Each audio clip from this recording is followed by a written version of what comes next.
Bonjour à toutes et à tous, bienvenue sur un nouvel épisode de ma chaîne YouTube consacrée à l'alcool ionisé. Aujourd'hui, 4 boissons qui vous font vieillir et 3 autres qui, vous allez le voir, elles, vont vous faire paraître plus jeune. Alors je vous le rappelle, cette chaîne YouTube ne fait aucune allégation médicale.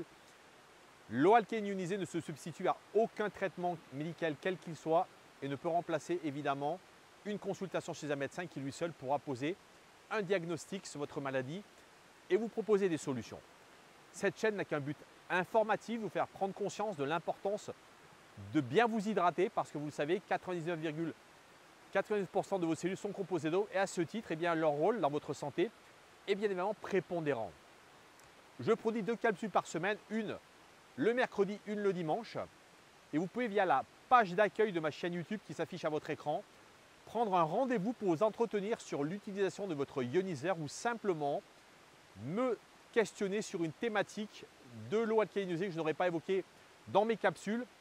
Et je vous invite maintenant de découvrir une nouvelle thématique dont vous avez peut-être pris l'habitude depuis ces derniers mois, notamment sur une nouvelle thématique de santé préventive qui est notre exposition aux ondes électromagnétiques haute fréquence, véritable poison pour notre santé et véritablement pour notre sang.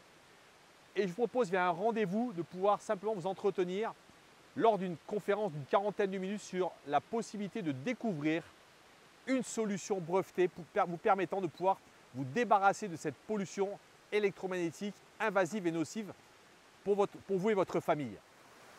Alors avant que nous ouvrions ce palmarès des 4 boissons qui vous font vieillir, prenons simplement le temps d'examiner aujourd'hui finalement l'évolution de notre société et du monde contemporain.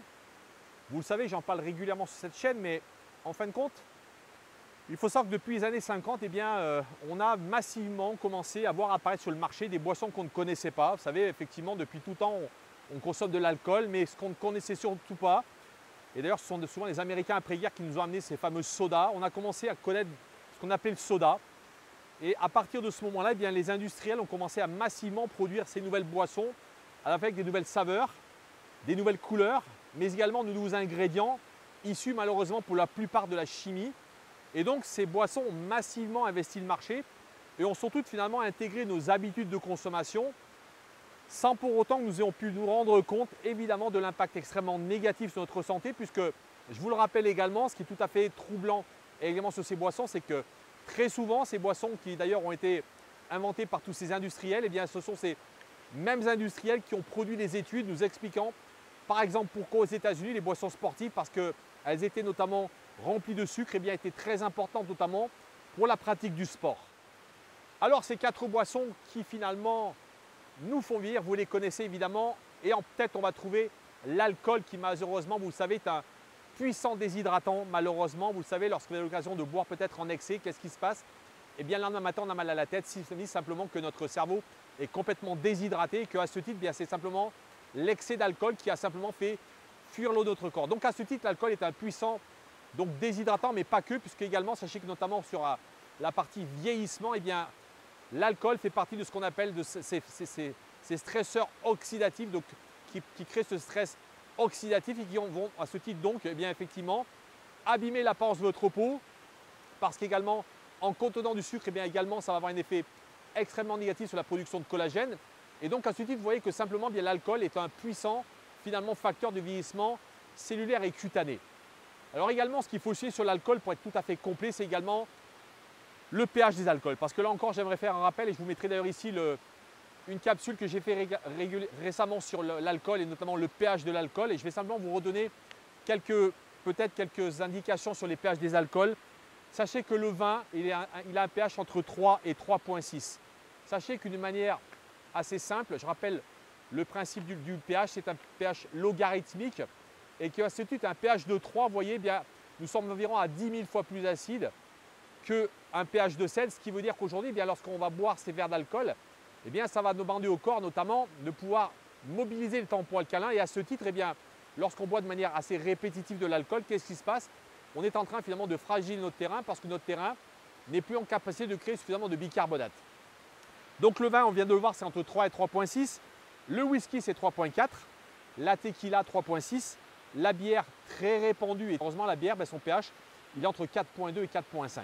Et le gin, boisson également fortement consommée dans les soirées, dans les boîtes de nuit, 4.3. Donc vous voyez qu'à ce titre, eh bien, on vient de le voir, puissant oxydant cellulaire, mais également boisson très acide et qui contient du sucre et qui effectivement potentiellement également va vous faire prendre du poids. La deuxième boisson, évidemment, vous la consommez parce que peut-être vous-même en consommez. Moi-même, j'en ai consommé à une époque de ma vie. Mais aujourd'hui, vous savez, c'est véritablement un incontournable lorsqu'on va se promener un peu partout. Dans les bars, en ville, qu'est-ce qu'on voit? Eh bien, ce sont une quantité grandissante de gens qui boivent ces fameuses sodas. Alors, quel est le problème de ces sodas sur le plan notamment de notre vieillissement? Eh bien, sachez que les sodas, malheureusement, parce qu'ils contiennent du sucre, eh bien, les sodas, sur le plan cellulaire, comme l'alcool, eh bien, le sucre qui est présent massivement dans ces boissons se fixe sur le collagène. Donc, le collagène, je vous le rappelle, c'est ce qui vous permet notamment à vos tissus de se renouveler, à votre peau de se renouveler et donc de se rigidifier, ce qu'on appelle la glycation. Et lorsqu'on perd cette élasticité, eh bien, on a une accélération du vieillissement cutané avec, vous le savez aussi, cerise sur le gâteau, mais également dans le sens négatif du terme, des pH très acides. Je vous rappelle qu'un soda, c'est entre 2,5 et 2,8. Donc, encore une fois, sur le logarithme, c'est 50 000 fois plus acide. C'est vraiment impressionnant, c'est massif.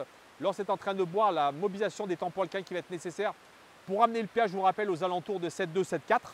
Ces sodas contiennent un grand nombre d'édulcorants issus, je vous rappelle, de la chimie pétrolière qui sont des perturbateurs endocriniens. Donc ça, c'est également l'aspect cellulaire, l'aspect de notre santé. La troisième boisson qui, elle, vous voyez, qui est quand même un petit peu plus récente. D'ailleurs, elle est apparue véritablement avec l'avènement du sport, notamment le sport en salle. Ce sont toutes les boissons énergétiques, vous savez, à base de taurine. Alors sachez qu'également ces boissons énergétiques, malheureusement, ce qu'elles contiennent, c'est de la caféine.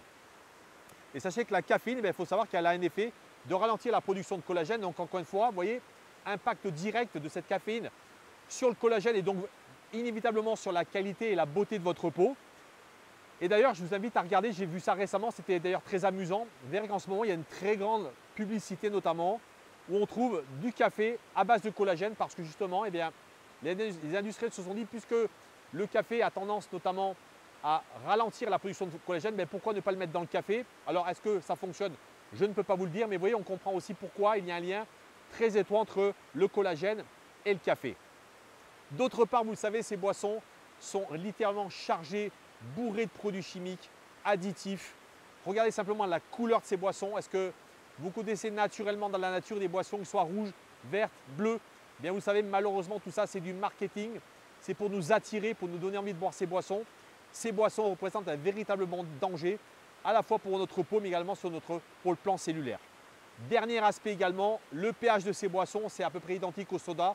Donc encore une fois, on va se retrouver en train finalement de consommer des boissons énergétiques, donc qui sont censées être là justement pour nous aider dans la pratique sportive.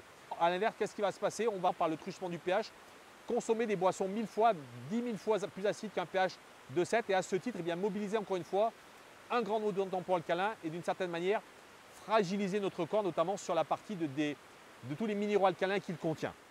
Et le dernier, vous le connaissez, c'est la dernière trouvaille des industriels, encore une fois récente, contemporaine, c'est effectivement le fait de se dire que parce que les gens ne voulaient plus, vous voyez, prendre le temps de presser une orange via un extracteur de jus ou de presser simplement un pamplemousse, des kiwis, bien qu'est-ce qu'on a décidé de faire? C'est de se dire qu'on allait pouvoir retrouver la même qualité de fruits dans des briques. Donc ce sont les jus de fruits industriels. Là aussi, on retrouve la même problématique sur les autres boissons, c'est la présence de sucre parce que, encore une fois, bien évidemment, ces industriels ont bien compris que ça c'était du marketing. Si on ne mettait pas un petit peu de sucre, et bien souvent les gens n'arrivaient pas à les boire. La quantité massive de sucre rajouté dans ces boissons, tout comme les sodas, en fait des puissants oxydants cellulaires et une perte là aussi de production de collagène. Donc encore une fois, on se retrouve avec des boissons, vous voyez, qui vont impacter la qualité de notre peau. De plus, ces boissons, qu'est-ce qu'elles contiennent? Des arômes artificiels qui agissent comme des conservateurs, les E330, les E300, donc l'acide ascorbique, l'acide citrique par exemple. On a également décidé de modifier le goût et la texture. On y a rajouté très souvent différents produits chimiques, mais surtout on les a pasteurisés, on les a stérilisés, détruisant au passage malheureusement toutes les vitamines et en altérant également le goût. Et dernier point, encore une fois sur le pH qui vous rappelle est très important. On a des pH entre 3 et 4 qui là encore une fois vont être littéralement de véritables acides très puissants qui vont véritablement être un problème notamment pour nos cellules parce qu'un pH de 3 c'est 10 000 fois plus acide qu'un pH de 7 et à ce titre eh bien, la quantité de bicarbonate qu'on va mobiliser doit être conséquente et à ce titre au fil du temps de bicarbonate dans le sang va baisser. Qu'est-ce qui va se passer? Notre corps va utiliser les réserves calciques et commencer à créer des dégénérescences osseuses et des problèmes de squelette. Et voyez, paradoxalement, on le sait tous intuitivement, la nature a prévu évidemment des solutions naturelles et il y en a 3. Et là, je vais maintenant vous parler des 3 boissons les plus intéressantes pour justement garder un aspect jeune, une belle peau. Le premier, vous les connaissez, ce sont les jus, notamment de légumes particulièrement, parce que les jus de fruits, encore une fois, même naturels, produisent beaucoup plus d'acidité. Mais on va parler plutôt de ces jus de légumes. Je pense à tout ce qu'on peut aujourd'hui, via un bon extracteur, pouvoir récupérer comme jus avec toutes les vitamines, tous les nutriments présents dans ces jus, mais également l'eau qu'ils vont contenir. Parce que rappelez-vous que les fruits et légumes sont une source d'hydratation pour notamment à peu près 1 litre si vous en consommez régulièrement. Donc à ce titre, sachez qu'aujourd'hui, consommer encore une fois des jus de légumes frais est véritablement une excellente alternative, notamment pour la qualité de votre peau, parce que sachez que la majeure partie de ces nutriments vont être extrêmement intéressants, notamment dans la production de collagène et surtout pour trouver une belle qualité, une belle élasticité de peau. La deuxième, vous la connaissez, elle est extrêmement prisée au Japon. Depuis la nuit des temps, on en parle, c'est bien sûr le thé vert qui a un pH entre 7 et 9. Alors, pourquoi il va changer? Parce que sachez qu'encore une fois, là, on découvre de manière pas forcément très étonnante, mais qu'en fonction de l'eau et du pH de l'eau, bien évidemment, le pH va pouvoir bouger, mais également, si on fait plus ou moins infuser longtemps ce thé, évidemment que le pH va être impacté. Donc, le thé vert est reconnu aujourd'hui comme un des thés les plus intéressants parce qu'il a également cette capacité, pour peu qu'on le boive également avec une eau antioxydante comme l'eau alcaline ionisée, un pouvoir antioxydant très intéressant. Et le dernier, évidemment, c'est ce qu'il y a derrière moi, c'est l'eau. Parce que l'eau, encore une fois, vous le savez, c'est le composant majeur de notre univers. C'est notre composant corporel, c'est notre carburant corporel. Et à ce titre, évidemment, eh bien, il faut retrouver le plaisir de boire de l'eau. Je vous invite à réécouter une capsule que j'ai produite récemment sur le plaisir de boire de l'eau. Parce qu'aujourd'hui, je pense qu'aujourd'hui, nous sommes véritablement dans un moment où l'eau n'est plus considérée comme un plaisir. On a plutôt aujourd'hui orienté notre façon de boire par des boissons alternatives, des boissons de substitution qu'on vient d'avoir qui malheureusement sont extrêmement nocives pour notre santé. Alors l'eau alcaline ionisée via un ioniseur représente effectivement la solution pour véritablement retrouver le plaisir de boire de l'eau, mais surtout retrouver le plaisir de s'hydrater et surtout d'avoir à la fois une eau, donc vous le savez, alcaline, donc qui effectivement bien, va permettre à notre corps de pouvoir justement empêcher d'aller plus dans les réserves calciques et à ce titre ne pas avoir tous ces problèmes qu'ont toutes ces boissons acides. En deuxième lieu, elle est gorgée d'antioxydants. Vous savez, l'hydrogène moléculaire présent dans cette eau va littéralement nous remplir d'électrons, nous remplir d'énergie et à ce titre véritablement être un cadeau à la fois pour nos cellules, pour notre signalisation cellulaire, pour notre énergie cellulaire, notre voltage cellulaire. Et en troisième lieu, vous le savez, la plus grande assimilation, notamment par son poids moléculaire, fait qu'on va être en capacité de boire beaucoup plus de cette eau, en boire au moins 6 verres d'eau par jour, parce que je vous rappelle que les 4 verres d'eau que vous pourriez boire vont être par notamment, comme je disais tout à l'heure, les fruits et légumes que vous allez manger. Et donc, les 1 litre d'eau vont être tirés de ces fruits et légumes et les 6 autres verres vont être effectivement liés à de l'eau pure consommée.